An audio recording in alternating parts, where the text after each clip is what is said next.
കോട്ടയത്ത് മത്സരിക്കാൻ സ്ഥാനാർത്ഥിയെ പ്രഖ്യാപിച്ച ജോസ് കെ മാണിയും പാർട്ടിയും ഇപ്പോൾ കൂടുതൽ ആശങ്കപ്പെട്ടിരിക്കുന്ന കാര്യം CPMന്റെ വോട്ടുകൾ കിട്ടുമോ എന്നുള്ളതാണ്.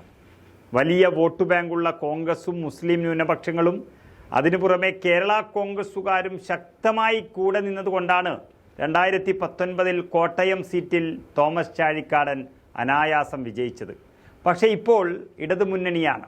അന്ന് ചാഴിക്കാടനെ പരാജയപ്പെടുത്തിയ അല്ലെങ്കിൽ ചാഴിക്കാടൻ പരാജയപ്പെടുത്തിയ VN വാസവൻ ഇന്ന് മന്ത്രിയാണ്. അദ്ദേഹമാണ് ഇന്ന് കോട്ടയം മൊത്തം ഭരിക്കുന്നത്. രണ്ട് കാരണങ്ങൾ കൊണ്ട് CPM കേരള കോൺഗ്രസ് സ്ഥാനാർത്ഥിക്ക് വോട്ട് ചെയ്യാൻ പോകുന്നില്ല. ഒന്ന്, ഈ പറഞ്ഞ വാസവൻ തോൽപ്പിച്ച വൈരാഗ്യം. മറ്റൊന്ന്, കേരള കോൺഗ്രസ് ജയിച്ചാൽ പിന്നീട് ജോസ് കെ മാണിയെ നിയന്ത്രിക്കാൻ കഴിയില്ല എന്നുള്ള CPMന്റെ ഒരു ഭയം. ഇത് രണ്ടും കൊണ്ട് ചാഴിക്കാടൻ ജയിക്കില്ല എന്ന് CPMന്റെ മനസ്സ് പറഞ്ഞു തുടങ്ങി. ഈ ആശങ്ക കാരണം ജോസ് കെ മാണി MV ഗോവിന്ദനെ നേരിട്ട് വിളിച്ചു വരുത്തി. അങ്ങനെ വന്ന ഗോവിന്ദൻ ചില കാര്യങ്ങൾ അവിടെ പറഞ്ഞു. കോട്ടയത്ത് തോമസ് ചാഴിക്കാടനെ സ്വന്തം പാർട്ടിയുടെ സ്ഥാനാർത്ഥി എന്ന പോലെ പരിഗണിക്കണമെന്ന് ജില്ലയിലെ CPM നേതാക്കൾക്ക് സംസ്ഥാന സെക്രട്ടറി ഗോവിന്ദൻ്റെ കർശന നിർദ്ദേശം നൽകുകയുണ്ടായി. ജോസ് കെ മാണി പേടിച്ചിരിക്കുന്ന ചില കാര്യങ്ങളെക്കുറിച്ചും ഗോവിന്ദൻ ഒരു സൊല്യൂഷൻ പറഞ്ഞിട്ടുണ്ട്. അതായത് NDA സ്ഥാനാർത്ഥിയായി തുഷാർ വെള്ളാപ്പള്ളി കോട്ടയത്ത് മത്സരിച്ചാലും പരമ്പരാഗത ഇടതു വോട്ടുകൾ ചോരാതിരിക്കാനുള്ള തന്ത്രങ്ങൾ ഒരുക്കണമെന്നും കോട്ടയത്തെത്തിയ CPMന്റെ സെക്രട്ടറി നേതൃത്വത്തിന് നിർദ്ദേശം നൽകിയിരിക്കുകയാണ്.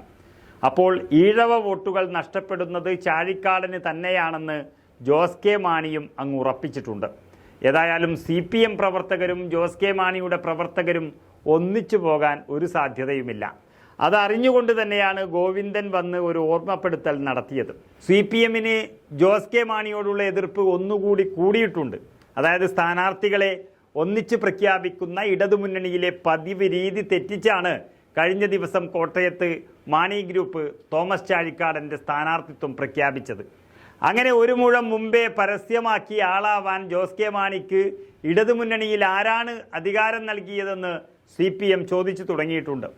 UDF അനുകൂല മണ്ഡലമായി വിലയിരുത്തുന്ന കോട്ടയത്ത് പ്രചരണത്തിൽ മേൽക്കൈ നേടുകയാണ് നേരത്തെയുള്ള സ്ഥാനാർത്ഥി പ്രഖ്യാപനത്തിലൂടെ ജോസ് കെ മാണി ലക്ഷ്യമിട്ടത്. പക്ഷേ CPMന്റെ ഈ നീരസം പ്രതികൂലമായി ബാധിക്കും എന്നുറപ്പാണ്.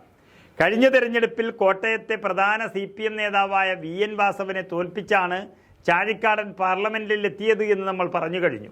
5 വർഷത്തിനിപ്പുറം ഇടതുമുന്നണി സ്ഥാനാർത്ഥിയായി അതേ ചാഴിക്കാടൻ തന്നെ എത്തുമ്പോൾ പഴയ മത്സരത്തിൻ്റെ മുറിവുകൾ ഇവിടെ ഉണങ്ങാതെ അവശേഷിക്കുകയാണ് മണ്ഡലത്തിൽ.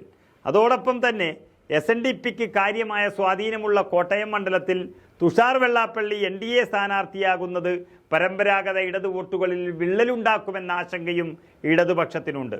ഇത് മറികടക്കാൻ താഴെത്തട്ടിൽ വിപുലമായ സംഘടനാ മുന്നൊരുക്കങ്ങൾ നടത്താൻ കഴിയുമോ എന്നതാണ് ജോസ് കെ മാണിക്ക് വന്നിരിക്കുന്ന ആശങ്ക. ഏതായാലും വാസവന്റെ പകയും SNDPയുടെ വിള്ളലും ഇവയാണ് ജോസ് കെ മാണിക്ക് പുതുതായി വന്നിരിക്കുന്ന ആശങ്ക. ആശങ്കകൾ കൂടിക്കൂടി വരുന്നത് തുടക്കത്തിൽ തന്നെ ജോസ് കെ മാണി പ്രതിരോധത്തിലാകുന്നതിൻ്റെ സൂചനയാണ് കാണിക്കുന്നത്.